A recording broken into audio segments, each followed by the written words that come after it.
Assalamualaikum warahmatullahi wabarakatuh. Kami dari kelompok 4 akan mempresentasikan tentang implementasi augmented reality dalam proses pembelajaran. Perkenalkan, nama saya Wulandari dengan NIM 2510414030. Saya Siti Amera Zarifa dengan NIM 2510414025. Saya Yudina Yohana dengan nomor NIM 2510414037. Saya Anastasia Alamsyah dengan NIM 2510414033. Saya Kaila Nurtanti dengan NIM 2510414034. Yang pertama, kita akan membahas tentang definisi augmented reality.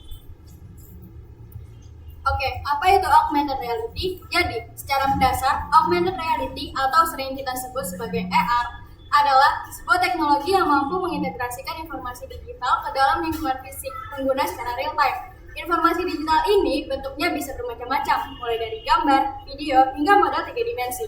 Poin paling penting yang membedakan AR dengan teknologi lain adalah sifatnya yang memperkaya realitas, bukan menggantikannya.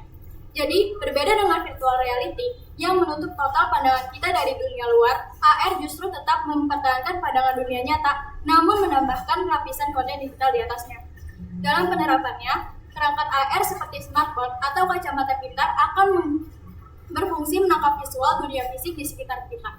Lalu, sistem akan memadukan visual tersebut dengan objek virtual. Hasil akhirnya adalah sebuah tampilan gabungan di mana benda maya terlihat seolah-olah menyatu dan berada di lingkungan sekitar kita. Selanjutnya yaitu cara kerja augmented reality. Oke, jadi proses dalam augmented reality itu dibagi menjadi 3 tahapan utama. Yang pertama adalah sensing. Di sini perangkat AR bertindak sebagai mata. Kamera akan aktif menangkap gambar dunia nyata secara live. Di saat yang sama, sensor-sensor di dalam perangkat seperti GPS untuk lokasi atau akselerometer untuk kemiringan akan bekerja mengumpulkan data posisi pengguna. Langkah kedua adalah processing. Setelah data terkumpul, sistem akan melakukan komputasi. Perangkat lunak AR akan menganalisis gambar dari kamera tadi untuk mengenali lingkungan. Misalnya, sistem akan mencari permukaan datar seperti meja atau lantai. Proses ini sering disebut sebagai tracking atau pelacakan. Tujuannya agar sistem tahu persis di mana koordinat objek digital yang harus diletakkan. Yang terakhir adalah rendering. Ini adalah tahap di akhir di mana sistem menggambar objek digital tersebut di layar kita. Sistem akan menggabungkannya hasil tangkapan kamera asli dengan objek maya, dan sistem bisa menyesuaikan ukuran dan perspektif objek tertentu sehingga ketika kita bergerak, objek maya tersebut tetap terlihat diam dan menempel di tempat seolah-olah menyatu dengan realitas fisik. Dan selanjutnya ada komponen dari augmented reality. Jadi, komponen kunci dalam augmented reality itu ada 3. Yang pertama adalah sensor atau input, di mana untuk menangkap data dari dunia nyata, misalkan kita pakai kamera. Kemudian adalah tracking dan registration, yaitu untuk menentukan posisi kamera dan menyelaraskan objek virtual. Yang terakhir adalah rendering atau display atau visualization. Itu adalah ketika kita nge-scan dan itu menghasilkan objek virtual yang bisa nyembul.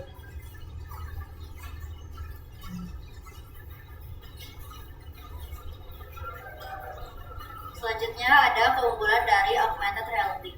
Nah, dengan bantuan AR, peserta didik tidak hanya melihat gambar statis, tapi juga dapat memutar, memperbesar, memperkecil, atau mengamati objek dari berbagai sudut. Interaksi langsung ini membuat proses belajar menjadi lebih interaktif dan tidak monoton.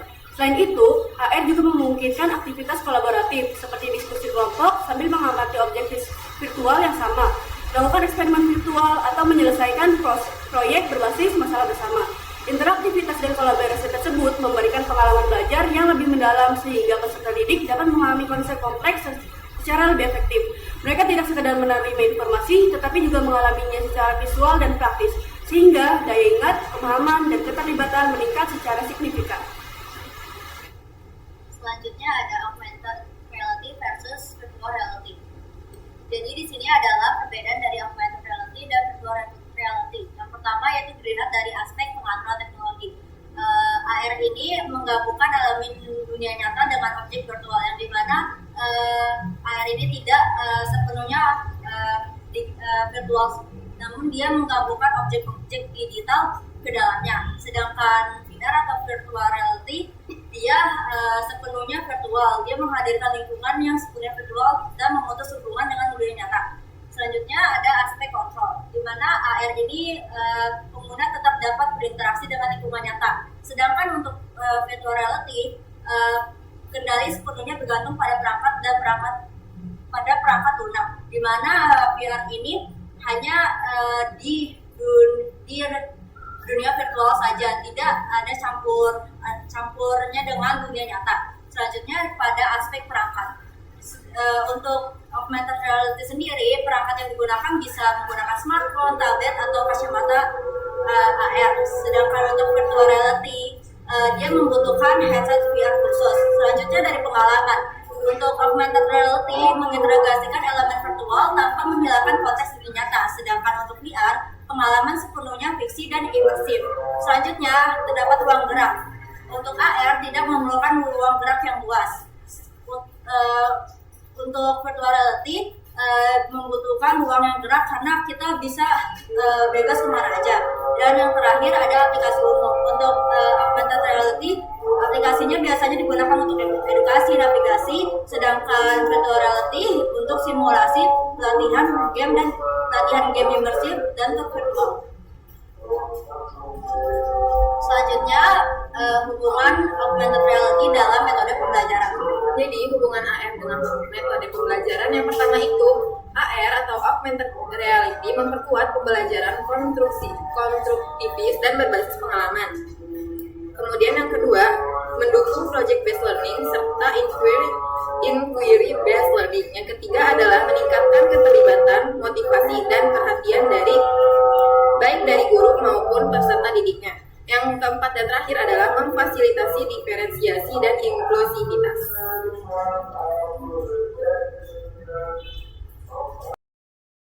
Selanjutnya yaitu ada simulasi. Berikut adalah video simulasi yang kita lakukan.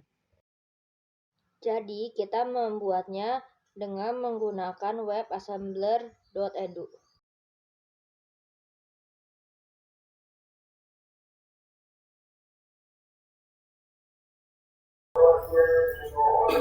Nah, kesimpulannya, keunggulan augmented reality ini terletak pada kemampuannya menampilkan konsep abstrak menjadi visual 3D yang mudah dipahami, terus juga meningkatkan keterlibatan peserta didik, serta mendorong pembelajaran kolaboratif.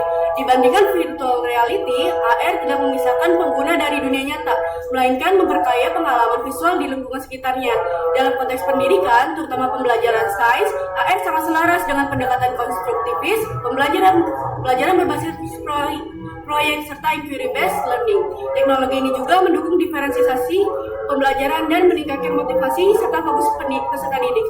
Secara keseluruhan, AR menjadi inovasi penting dalam menciptakan pengalaman belajar yang lebih imersif, efektif, dan inklusif.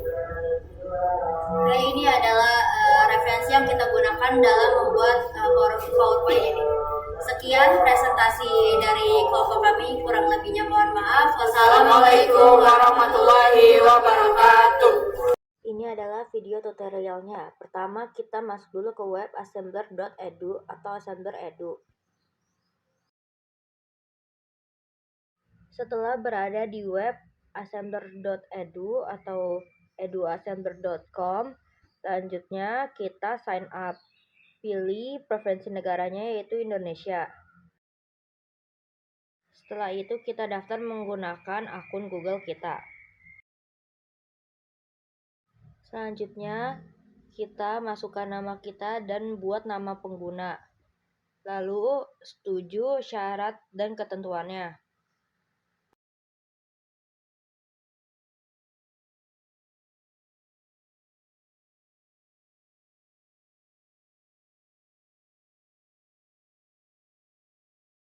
Pilih icon profile yang kalian inginkan. Selanjutnya di sini kalian bisa pilih sesuai dengan diri kalian.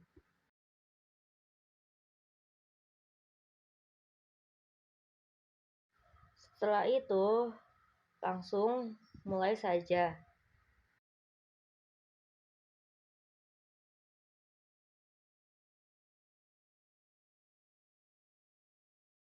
Untuk memulai membuatnya, kita ke buat project AR. kita pilih ke default editor. Lalu kita tunggu saja. Selanjutnya di sini ada tutorial penggunaannya, bisa next atau bisa skip saja. Selanjutnya, jika mengalami kendala seperti tombol tidak bisa ditekan, kita bisa refresh terlebih dahulu. Setelah itu, kita pencet OK, I got it. Setelah tampilannya seperti ini, yang kita lakukan adalah ke icon foto atau gambar. Setelah itu di sini banyak pilihan namun berbayar. Saya sudah punya 2D image-nya, jadi saya tinggal upload saja.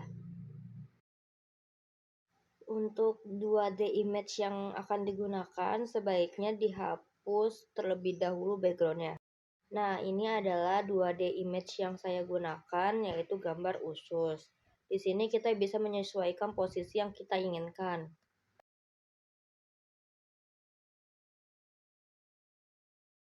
Setelah itu, kita ke tombol pengaturan custom marker. Kita menunggu terlebih dahulu. Lalu kita ke penanda custom dan gunakan foto yang sudah kalian edit di Canva. Jika sudah, kita tunggu terlebih dahulu.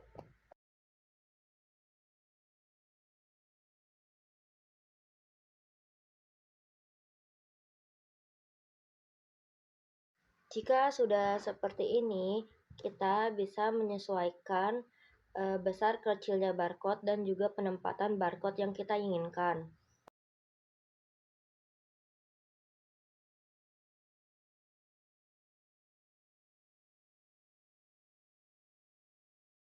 Nah, jadinya seperti ini. Lalu kita klik tanda X saja. Lalu jadinya seperti ini.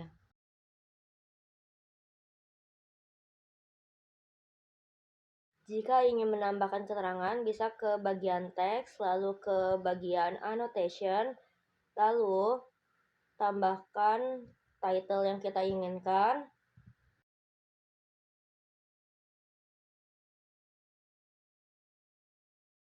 Setelah itu kita isi terlebih dahulu description-nya. Kita juga bisa ubah warna untuk kotak teksnya.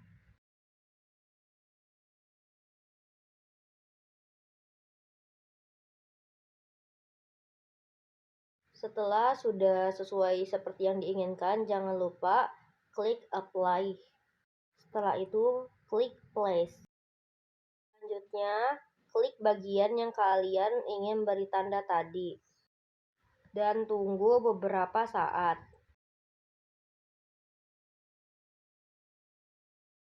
Jadilah seperti ini. Jika kalian ingin mengganti posisi dari kotak teksnya, ada di bagian kanan, yaitu di direction, yaitu ada right line atau left line. Nah, kalian bisa sesuaikan seperti yang kalian inginkan.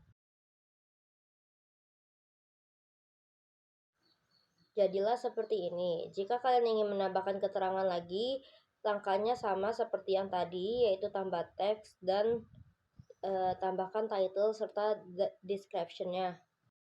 Jika sudah, klik lagi pengaturan custom marker. Tunggu sebentar, lalu akan timbul seperti ini. Kalian bisa unduh jadi seperti ini. Dan kalian bisa langsung mencoba scan QR-nya di HP atau tab kalian. Ini hasil yang saya lakukan bersama kelompok saya.